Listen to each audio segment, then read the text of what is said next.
Hi, I'm Hal Roberts. This is Bridge City News. Here's some of the top stories we've been following. It's the end of an era.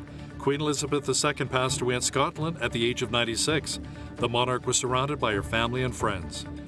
One of the stabbing rampage suspects, who was the subject of a 4-day manhunt, Miles Sanderson, died shortly after being arrested in Saskatchewan. We will explain what happened. And a number of Canadians are concerned about their safety on farms and acreages. We hear about those concerns from a spokesperson with Alberta Rural Crime Watch. Your nation, your province, your southern Alberta. From the heart of Lethbridge, it's Bridge City News with Hal Roberts. Thanks so much for joining us. It's the end of a dynasty. Queen Elizabeth II has passed away at the age of 96. The Queen died peacefully on Thursday evening at the Balmoral Castle in Scotland. 74-year-old Prince Charles now becomes heir to the throne and the head of the state for 14 Commonwealth realms. Queen Elizabeth II was Britain's longest reigning sovereign, sitting on the throne for 70 years. She was also the world's oldest monarch. Most of the Queen's family traveled to Balmoral near Aberdeen after doctors placed her under medical supervision. Her reign spanned 15 prime ministers, starting with Winston Churchill. The Queen was born Elizabeth Alexandra Mary Windsor in Mayfair, London on April the 21st, 1926. She was crowned at Westminster Abbey on June 2nd of 1953 at the age of 27 in front of a then-record TV audience of more than 20 million people. Queen Elizabeth II gone at the age of 96. Prime Minister Justin Trudeau commented on the death of Queen Elizabeth II, saying that Canadians are grieving along with the royal family. Trudeau says the Queen loved Canadians and will be sorely missed. She served us all with strength and wisdom for 70 years as we grew into the diverse, optimistic, responsible, ambitious, and extraordinary country we are today. As her 12th Canadian Prime Minister, I'm having trouble believing that my last sit-down with her was my last. I will so miss those chats. The federal government has questions as to how Miles Sanderson died shortly after being taken into police custody on Wednesday near Rosthern, Saskatchewan. Sanderson was the subject of a 4-day manhunt and was named a prime suspect following a stabbing rampage, which left 11 people dead and 19 others injured at the James Smith Cree Nation and in nearby Weldon. Police say shortly after Sanderson was forced off the road by RCMP and taken into custody, that's when the problems arose. Shortly after his arrest, he went into medical distress. Nearby, EMS were called by police to attend the scene, and he was transported to a hospital in Saskatoon. He was pronounced deceased at the hospital. The Saskatchewan RCMP has requested the Saskatoon Police Service and the Saskatchewan Incident Response Team to conduct the independent external investigation into circumstances surrounding the incident. Family members of the victims who were killed in the stabbing rampage spoke about how they were heroes who protected their children.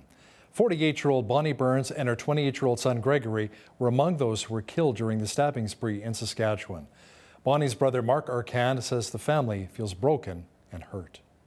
One of the things that I can say about my sister and Chuck's daughter and our niece and our relative, family came first, her family. We always talk about in First Nations culture the matriarchal society. She lived that. She was always at home with her children while Brian was out there working, playing sports. She was always with her family. She was the caretaker of her home. They had a beautiful home.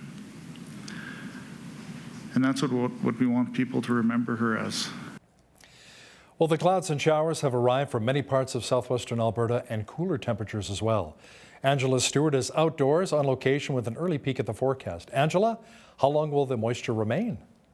Well, Hal, I'm here at Nicholas Sharon Park, and that wet moisture we are expected to get is only going to last up until Friday. But for tonight, there is a 60% chance of rain in the forecast overnight. Friday, more rain in the morning, but clearing around noon. For the rest of the week, I'll have all those details and much more coming up later in the show. Great. Thanks so much, Angela. Alberta Premier Jason Kenney announced that the province will intervene and make submissions in a legal challenge arguing against Ottawa's move to list plastics as toxic substances. Labeling plastics toxic substances is already having a negative impact on Alberta's responsible and growing petchem industry by creating uncertainty for those investors. An analysis by the Ministry of Jobs, Economy and Innovation estimated that potentially over $30 billion is at risk. The federal government has ignored all opposing evidence as well as the innovation that we are seeing in the industry, including the development led by provinces and the industry of a circular economy for plastics where they are recycled and where they re-enter the market. By making unilateral decisions to label plastic items as toxic, the federal government has demonstrated that it's not interested in an evidence-based approach to the subject, like so many others that relate to Alberta's economic interests. A Vulcan, Alberta man has been arrested following an investigation into firearms manufacturing. Alert Lethbridge's organized crime team charged 39-year-old Reed Davis, who police say was allegedly using a 3D printer and machinist tools to build firearms and firearms parts. The investigation, which began in January, involved the Lethbridge Police Service, Vulcan RCMP, and the RCMP's National Weapons Enforcement Support Team. 4 homes in the Vulcan area were raided, along with a 3D printer. Police also confiscated 4 manufactured firearms, a loaded shotgun, a rifle, 2 restricted handguns, lots of ammunition, and 15 grams of methamphetamine. Reed Davis was released from custody and will appear in court on October the 18th. You know, a lot of Canadians are concerned about their safety, especially when it comes to protecting their families and properties in rural areas. Cor DeWitt is with Alberta Rural Crime Watch and Rural Crime Prevention. DeWitt says a number of Albertans on farms and acreages are still concerned with the amount of time it takes for police to arrive following a 911 call. He says it's a big issue. The biggest thing that they're looking at right now is a timeline between RCMP getting out to the rural area where the incident has taken place, and the rates. The rate of crime increases in some communities. And it's kind of funny when you look at it this way. You see an increase in break-and-enters from 5 to 10 a month, and suddenly there's a 50% increase. And it's not really a 50% increase. It's just a little bit of a rush on break-and-enters. And the next month it'll go down, and they say, okay, it's a decrease. We've done our job. Well, we haven't really done our job. It's just gone down naturally. Mr. DeWitt will have more on crime rates in rural Alberta and how the RCMP are trying to help those in rural regions coming up in the second half of our program. Divers from Lethbridge Fire and Emergency Services were out on Thursday morning to take part in water rescue training. A large number of first responders took the plunge. As BCN's Micah Quinn explains now, a trainer from the United States came up to Lethbridge to teach the divers about the importance of water safety. Andrea Zafaris works out of New York for the company Team Lifeguard Systems and made the long trip to Lethbridge to help train divers from Lethbridge Fire and Emergency Services. The group helps instruct divers from all across the United States. They've also been to Medicine Hat, Alberta, and as far as Malaysia. She says the divers are being trained on how to find evidence and bodies in the water. My mentor and partner, Butch Hendricks, started this in the 1960s and is applying science to searching. So everything can be repeated. So every move the diver makes is being recorded on paper. Their breath per minutes are being recorded every 5 minutes, because if they're having stress, we know they're not searching well, and that would demonstrate with their breathing high. We're covering everything in a very methodical, slow, eyes closed, because you can't see anything down there. So they're basically learning how to, number one, be able to make sure everybody goes home, because unfortunately sometimes more divers have died than drowning victims have been saved by dive teams. So that number is not good. Brendan Pine, the water rescue team lead for Lethbridge Fire and Emergency Services, says the divers have to complete a course recertification every 3 years over a 3-day period. There are also 13 divers on the team, and Pine says a lot of the calls that the team gets is for the recovery of bodies. We get called after the fact. People take a little bit longer than they should to call in a water emergency. So it's normally recovery instances. The divers will be training until Friday to ensure that every member is able to feel fully comfortable and ready for future calls. For Bridge City News, I'm Micah Quinn. Members of the Lethbridge Fire Department took to a rooftop today in downtown Lethbridge for a campout raising money and awareness for muscular dystrophy. The firefighters will spend the next 4 days on the roof while also hoping to collect some donations. A member of the Lethbridge Fire Department says being able to participate in this type of event means a lot to him as he has a family member with the condition. It takes on a new meaning, it's more impactful for me, but it's also like we have members of the community that have it too. It's just, I would say, more visible for me that way. But, we're very happy to help out with everyone that is affected by muscular dystrophy, whether it's the people who have it or family members and everything like that. A total of 5 firefighters are camping out, and all of the proceeds collected will be donated to Muscular Dystrophy Canada. Lethbridge College is offering financial support to students who are in need and coming in as refugees. The humanitarian program will provide tuition for up to 10 international students, along with the cost of textbooks throughout their programs. Staff from International Services at the college say this is a great opportunity for those who are coming to Lethbridge and who are fleeing conflict in their own country. International students do go through a lot of hurdles to get to Canada and to come study with us. And so we understand that, there is a big financial investment that they do make. However, there are certain students that maybe need more and it's out of their control as well. And so we wanted to just make sure and help those students as well. The support will be given to those who demonstrate the greatest financial need, including those who are in Canada on a government sponsorship. Lethbridge cab companies are asking for a rate increase to what cabs can charge with their meters. A group made of taxi companies from around the city, including 94 Cabs and Fifth Avenue Cabs, presented at a committee meeting on Thursday. The last rate increase was approved back in 2017. The main requests are to change cab fare in our city from 75 cents to $1 per minute for waiting time, along with a change from $1.92 to $2.22 per kilometer, which is an 18% increase. The group says the reason they're asking for an increase is to help with the cost of inflation. A report by City Administration on the proposed changes to the Lethbridge license bylaw will be sent back to the committee on February 9th of next year. More urban jurisdictions are now allowing backyard chickens on their properties. According to an urban hen enthusiast, chickens provide great protein and lend a lot of environmental sustainability to urban environments. It allows people to basically take their organic waste from their kitchen and recycle it into food production, because hens eat basically everything. So you can take all of your compost scraps, feed it to your hens, and then the guano from the hens goes into your compost, and nitrogen enriches the compost for future soil. So if you're into sustainability at all, hen production, like home egg production through keeping hens, is one of the most sustainable ways to get a very high source of protein. Now, Lethbridge did allow hen keeping until the 1950s. In 2018, Kelty Baird brought forth the Urban Hen Pilot Project to City Council, hoping to change the bylaw on hen keeping. Inflation has prompted the BC government to spend $600 million annually to boost a tax credit and increase family benefits for low and moderate income residents. BC Premier John Horgan says the province will also cap rent increases for 2023. All of these initiatives will be significant for people. One, probably the most important for 1.5 million renters in British Columbia, is our announcement today that effective January, the maximum rent increase for landlords will be 2%. Saskatchewan's crop report says last week's harvest conditions allowed producers to make great progress with their harvest operations. 42% of the crop has been harvested across the province. That is up from 23% last week and slightly ahead of the 5-year average of 40%. An additional 20% of the crop is ready to swath or straight cut. Crops that were not ready for harvest have quickly ripened after a stretch of warm and dry days. Federal NDP leader Jagmeet Singh says he will use the upcoming sitting in Parliament to push the Trudeau Liberals to move on dental care and affordable housing initiatives. What we force this government to do is to make sure that kids under 12 can have their teeth looked after by the end of this year.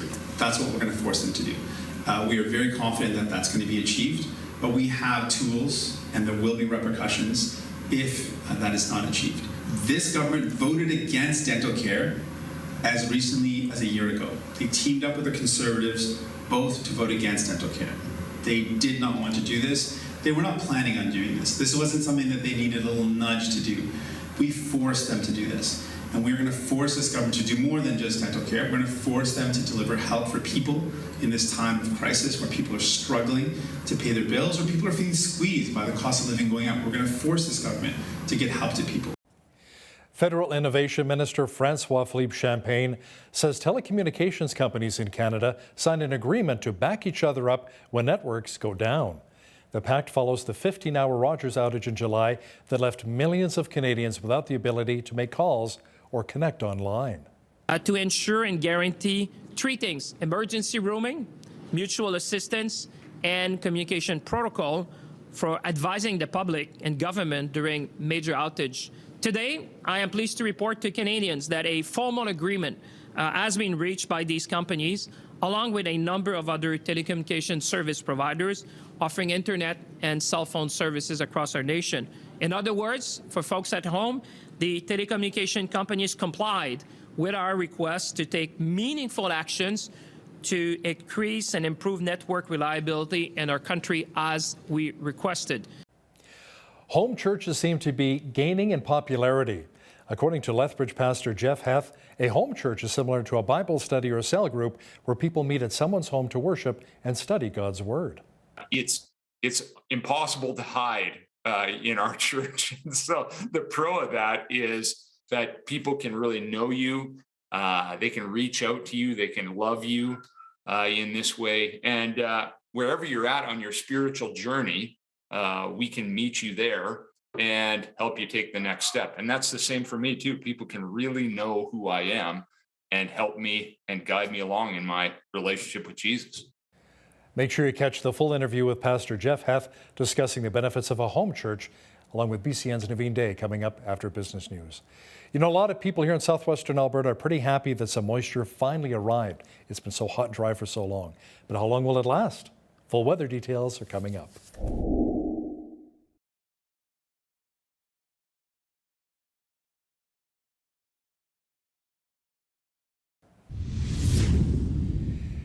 It was a slightly cooler and rainy day here in Lethbridge. Angela Stewart joins us now outdoors on location with a look at the forecast. There's a 60% chance of rain in the forecast for tonight for our city. Also, a light wind is expected with a low of 7. That rain expected for Friday, too, with a high of only 16 degrees. The weekend, though, shaping up nice. Brighter and warmer conditions for Saturday. Sunny and 23 degrees on Sunday. That sunshine also will be sticking around. 29 for the high that day. As we move into the work week, though, a mix of sun and cloud and 25 degrees on Monday. The same picture for Tuesday and Wednesday, 23 degrees and a mix of sun and cloud. Checking the almanac now, the average high for this time of year is 21. The average low is 6. The record high was 33 degrees set back in 1981. The record low was -2. The sun rose at 6:57 and set at 8:01. Looking to temperatures across the country now for Friday. Victoria will be mainly sunny with a high of 23.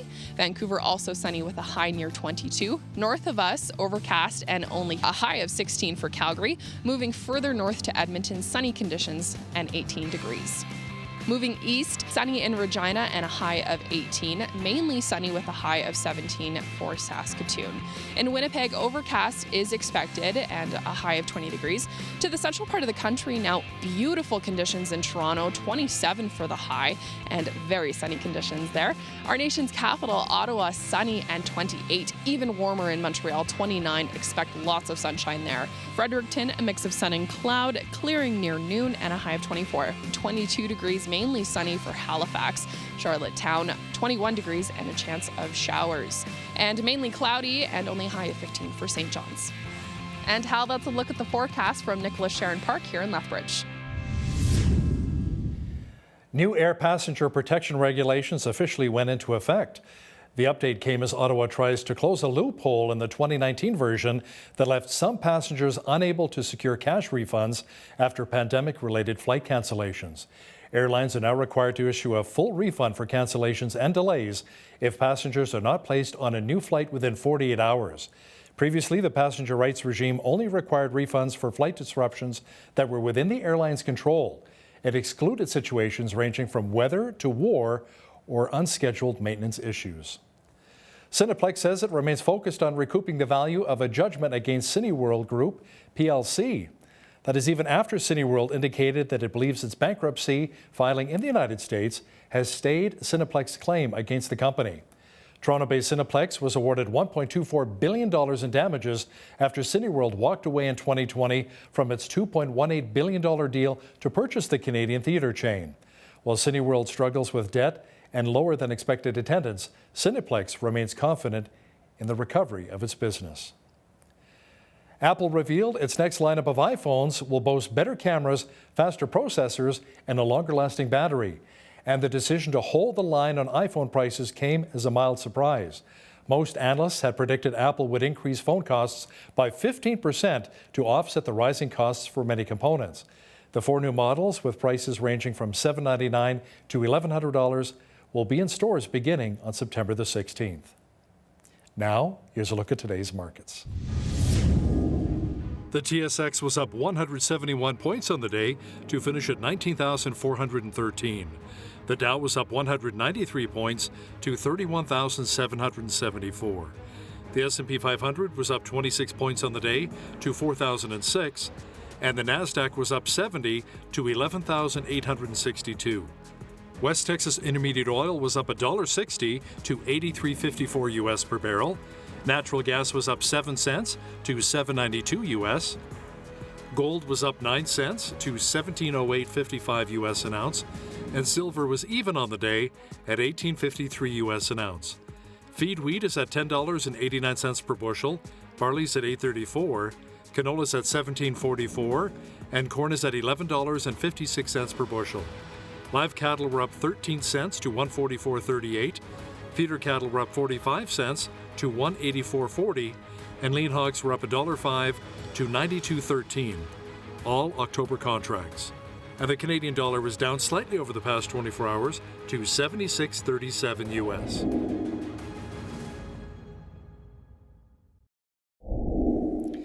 Recapping one of our top stories, Queen Elizabeth II has passed away at the age of 96. The Queen died peacefully on Thursday evening at the Balmoral Castle in Scotland.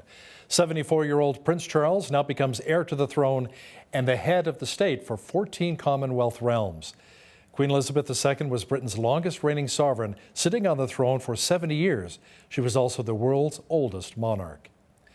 A number of those who live in rural areas are concerned about crime and how long it takes police to arrive after calling 911. Coming up, an insightful interview with Cor DeWitt from Alberta Rural Crime Watch, who discusses what major concerns many have on farms and acreages. Listen, if you see news happening in your community, be sure to send us an email at info@bridgecitynews.ca. We'd love to hear from you. Here's your Bridge City News community calendar.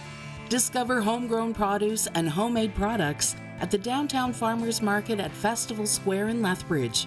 Every Wednesday beginning at 9 a.m. until September 4th, you'll find over 15 local vendors selling fresh fruit and vegetables, delicious baked goods, homemade soaps, and so much more. Enjoy the relaxing atmosphere and support local producers and artisans at the same time. Go back in time and see what it was like to live as a pioneer. Coyote Flats Pioneer Village is a Western heritage museum located 1.5 kilometers south of Pitcher Butte. Walk through the village and see a railway station, post office, fire hall, school, and so much more. The museum is open daily from 9 a.m. to 4:30 p.m. with admission of $10 for adults or $20 per family. For more information, visit coyoteflats.org. And that's your Bridge City News community calendar.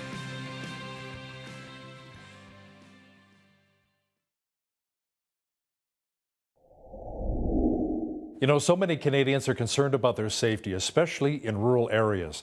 A number of farmers and ranchers on the prairies are concerned about police arriving on time when a trespasser threatens their families or properties. Is there really enough resources to protect those in our rural communities?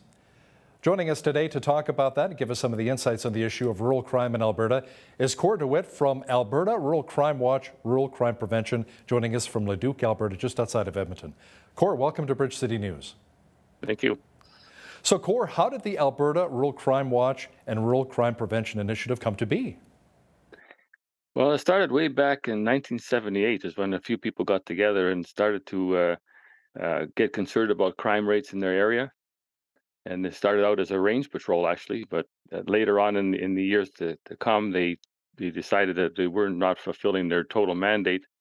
So in 1995, they changed it to Alberta Rural Crime Watch, which is more of an inclusive name that covers everyone. Now, the program was initially called the Alberta Range Patrol. What happened with this type of patrol? Well, range patrol was primarily looking after cattle and that sort of thing, and trying to find people that were rustling cattle, and the old Western idea. And it wasn't really concerned about break and enters and car thefts and all that sort of thing that we have today. So this sounds like it was kind of a partnership between the police and the citizens of rural Alberta. What are some of the biggest needs of residents in rural communities, especially when it comes to public safety? What are you hearing, Cor?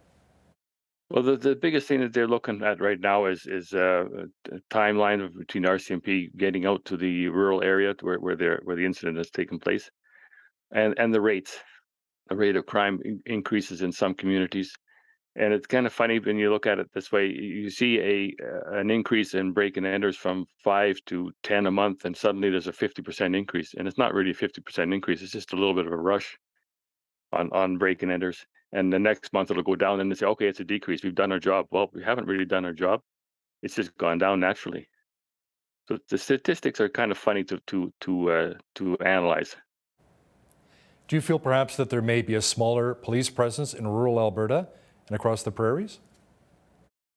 I don't know if there's a smaller presence at all. I think it's just a matter of where they are needed at the time. If there's a rush in a certain area of Alberta, a certain district or county, then there may be some resources spread out into that area to help combat the problem. And then another area feels that they're being shortened out because maybe the criminal has moved into another area. There's not as many police officers running around, and that'll sort of skews the results of the statistics, right? It's all stats nowadays. That's what they follow in order to find out whether they're doing a good job or bad job, or where resources need to be placed. I mean, I'm not a police officer. I don't get involved in the placement of police officers, but I can see it where they have an area that is very, very rural, very sparsely populated. They cannot have 20 officers driving around the county all the time checking on everything. But when something happens in one end, 2 or 3 officers head out there, or the other end of the county is not being taken care of. It must be a real challenge for a lot of RCMP as well that head out to rural communities. Range Road 22, by the hay bale, by this rock, or by Range Road 485. And you really have to know your region, don't you, to be able to arrive in time to be able to help families who may be threatened. Exactly, and there's some very rural areas in Alberta, very sparsely populated, where you don't see a farmhouse for 5 or 10 kilometers. I was going to say miles, but we're in kilometers now. It's 5 or 10 miles is a long space between residents, and you don't have the neighborhood taking care of each other in that sort of sense, because they're not right across the road from each other. They're not able to keep an eye on their place, on their neighbor's place, like we have around Leduc where I live, where it's very densely populated.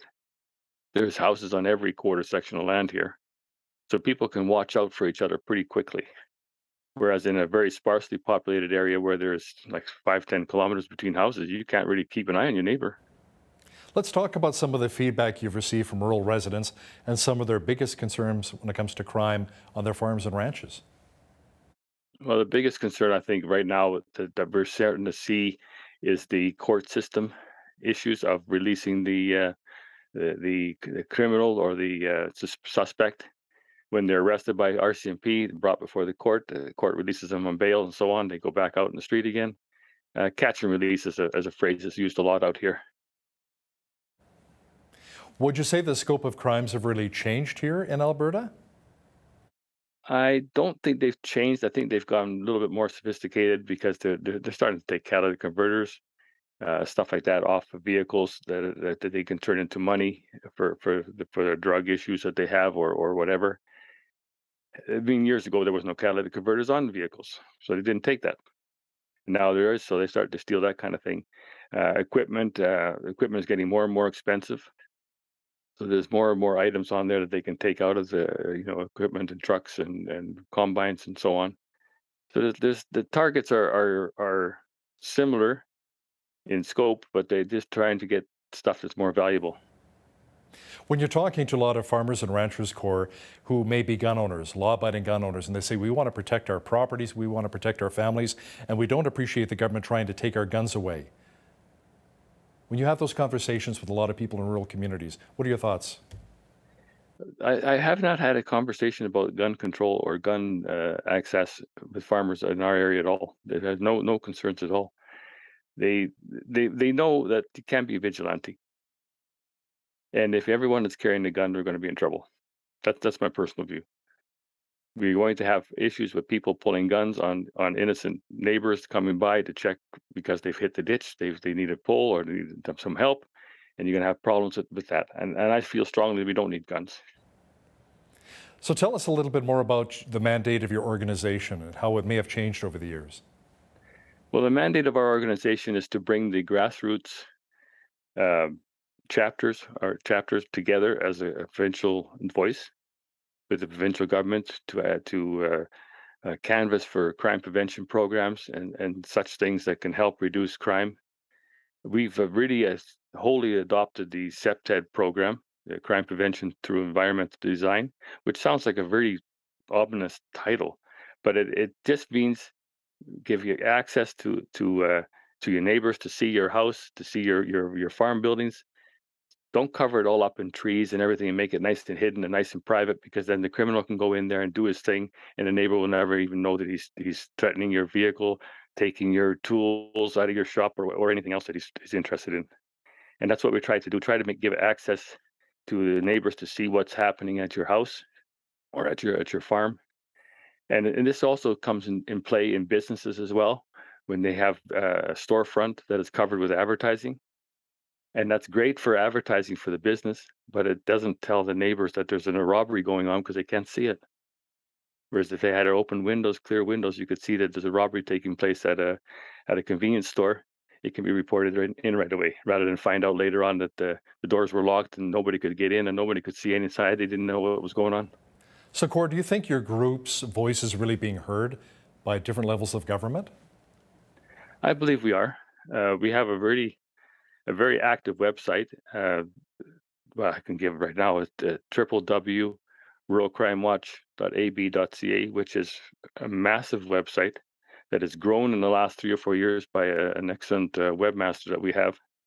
Has volunteered his time, and the website is garnered comments from right across Canada as far as the information that's on there. I think we have about 12 or 13 videos on there on CEPTED principles, on storing firearms, to protecting your property, to and enclosing your yard, make sure it's safe, gates, use of gates, pros and cons. I mean, CEPTED is not a perfect program, but it's a lot better than nothing at all. There's been a lot of talk from the UCP about bringing in a provincial police force. What are your thoughts in that regard? Would it be better than the RCMP? Well, we worked with the RCMP for 25 years. We've had very few issues with them. We have a good program, a memorandum of understanding between the RCMP and ourselves, and it's worked very well. But we also deal with, like my group, my personal group that I deal with the Edmonton City Police officers. Calgary City Police officers are dealing with different groups. Lethbridge, all over the place. So we will work with whatever police force we're given. So I'm saying that it doesn't really make that. It doesn't make that much difference to us which group we're going to have to deal with. We have to deal with somebody. So whatever police authorities out there, we will work with.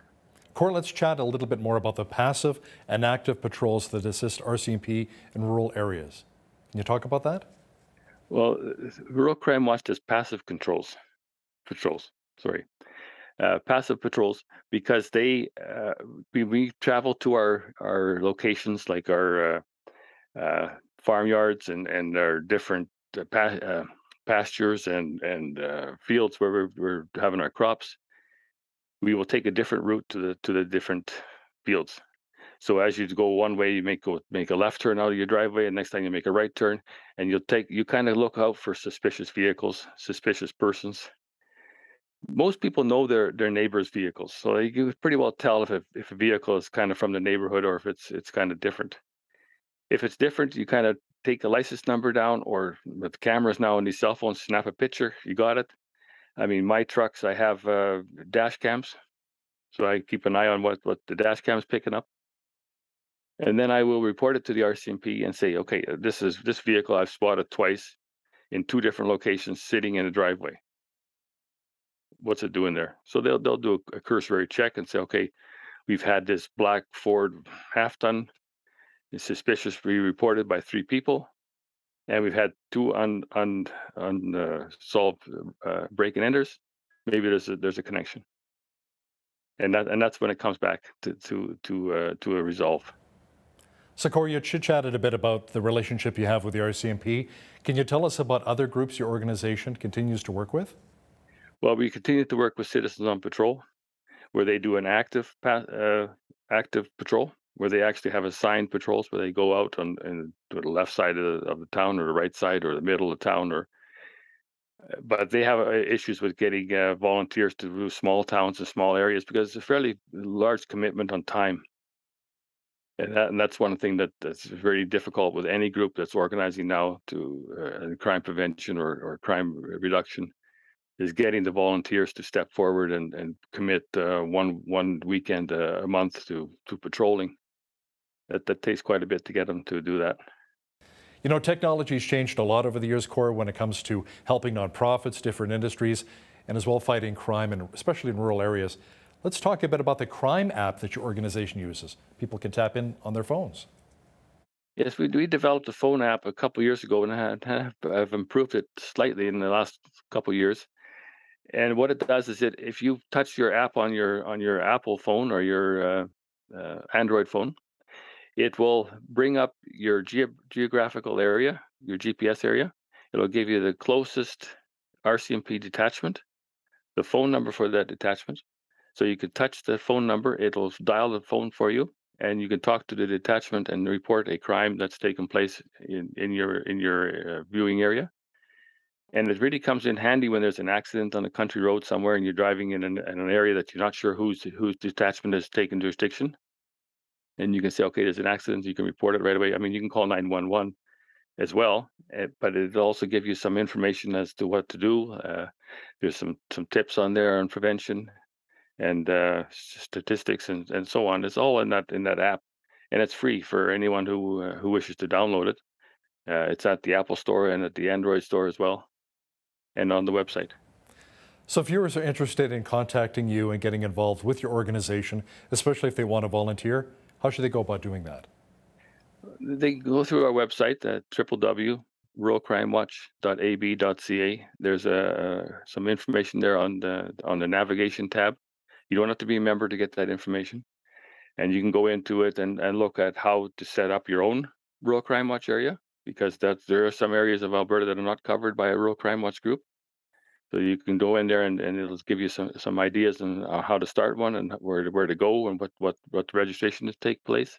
You have to have a society's registration from Alberta Registries as well. That's a requirement. And so it's you can't just say, I want to be a member and go ahead and jump in there. You have to follow some steps and get your community involved. That's number one. And perhaps a criminal check when you're vetting different candidates? Yes, some groups have criminal record checks for every member that they allow into their group. I know the provincial board, everyone is criminal record checked every 3 years, and every member of their local board of directors is also criminal checked every 3 years as a part of our memorandum of understanding with the RCMP. Corey DeWitt is with Alberta Rural Crime Watch, Rural Crime Prevention. Thanks so much for joining us today from Leduc, Alberta. You're welcome, Hal. Thank you very much.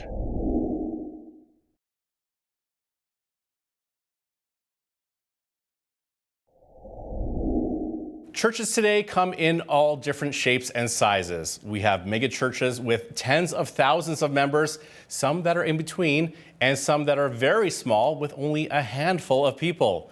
Today, we're going to talk about these smaller house churches. Joining me today is Pastor Jeff Heth, who leads a neighborhood house church right here in Lethbridge. Pastor Jeff, welcome to Bridge City News. Thank you very much. It's great to be here, Nav. Love to be a part of what's going on. Great. And Pastor Jeff, you have experience with all these different sized churches, having pastored large churches in the 1,500 member range and now a house church. Can you first tell us what some of the differences might be? And why don't we start with the strengths and weaknesses of a large church? Well, yeah, now, just like you said, it has been, quite a journey for me, and we've led large churches and led a small church here now, a really small church. But the large church has a lot of benefits to it. I mean, the children's ministry and youth ministry and the young adult ministry, they are great at connecting individuals there. And the large churches also have some great resources as well, and leadership to impact the community in a significant way. And so I was part of a church in Calgary that, we were able to help one of our youth small groups to build a house for Habitat for Humanity. So we were able to raise, tens of thousands of dollars to be able to do that. And then we started a housing secure initiative where we helped 5 families move from housing insecurity to housing security. And that's a little tougher to do in a house church type of thing, but they have those sorts of resources. And the church that I led here in Lethbridge, they were able to give away multiple laptops to schools and start a feeding or a meal program at one of the schools. And that's what big churches can do. They have great resources there.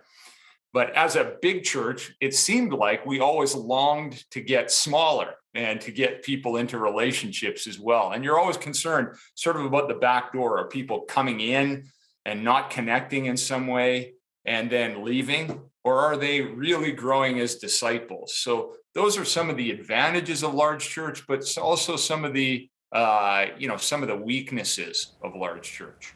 So we've talked about large churches. Now let's talk about house churches. What are the pros and cons of those?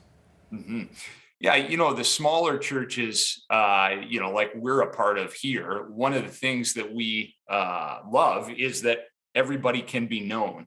In our church, we actually spent, and we're just at the beginning. We're in the first 9 months of our experiment here, but we actually just spent some time walking through our journey of life as couples and individuals.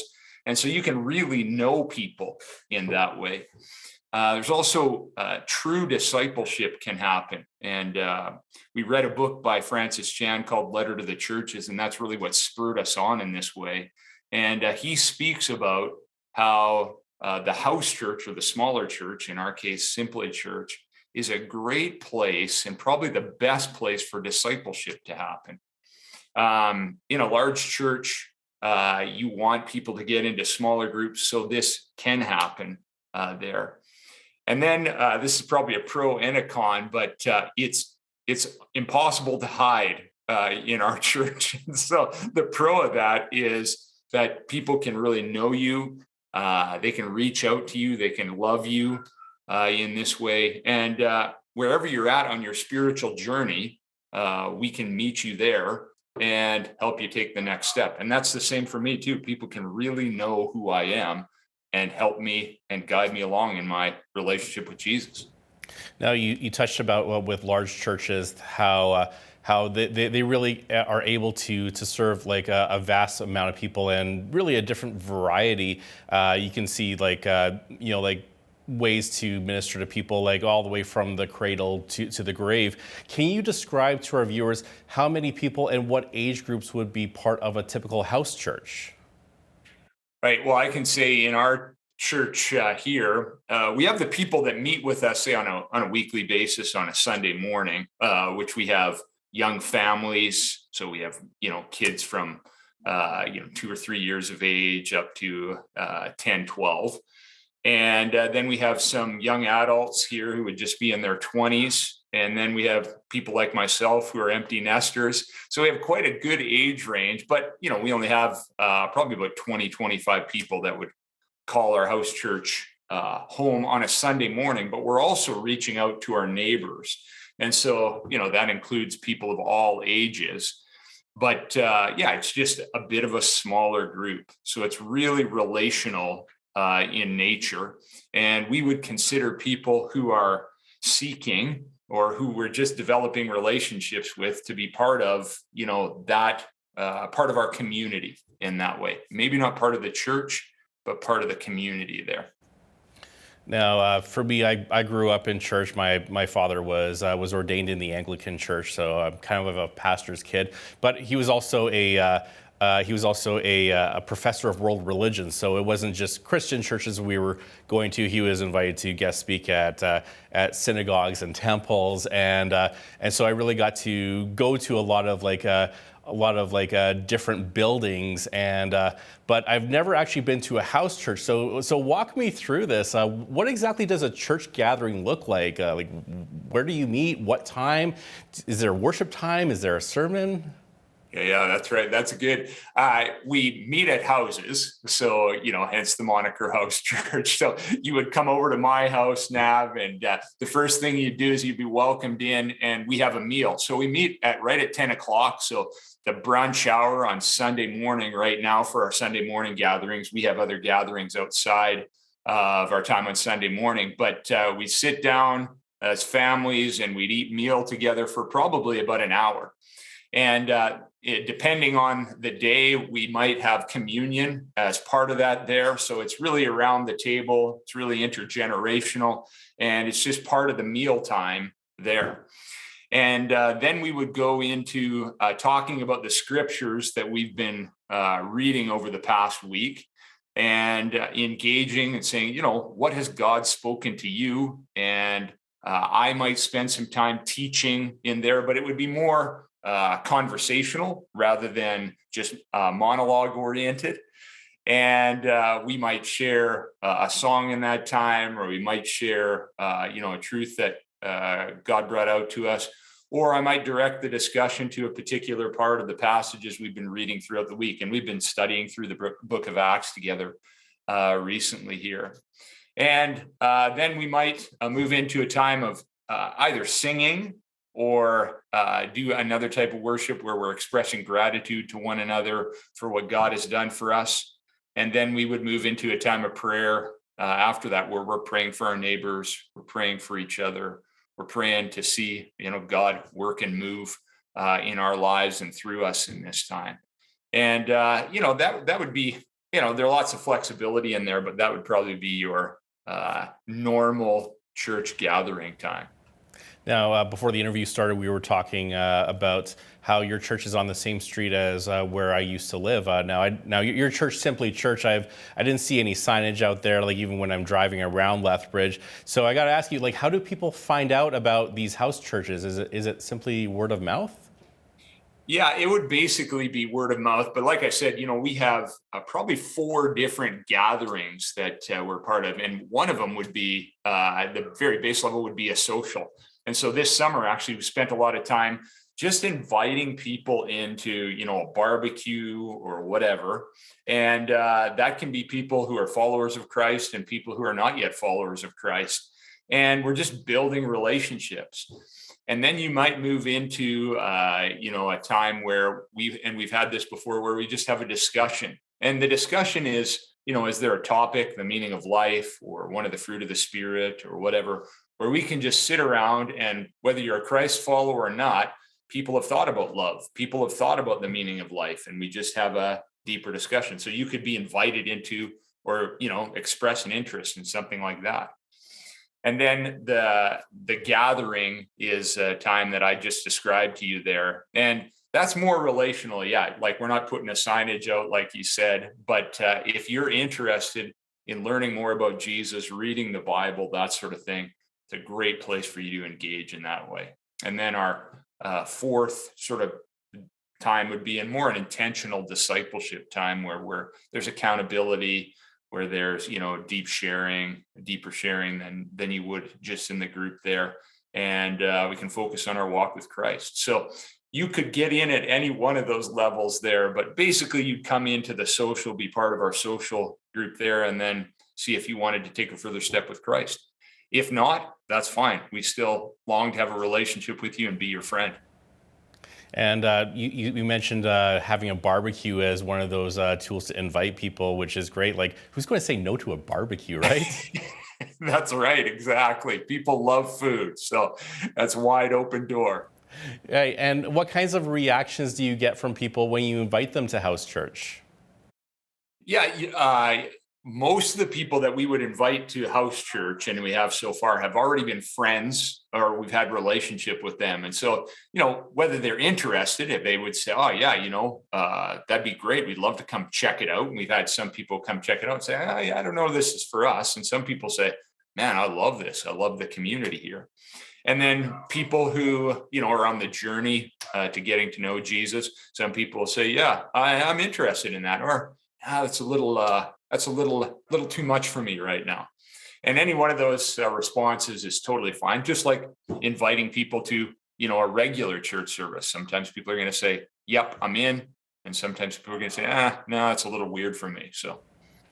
Now, we've talked about barbecues. Now, I understand that sharing a meal together is often considered one of the key events at a house church.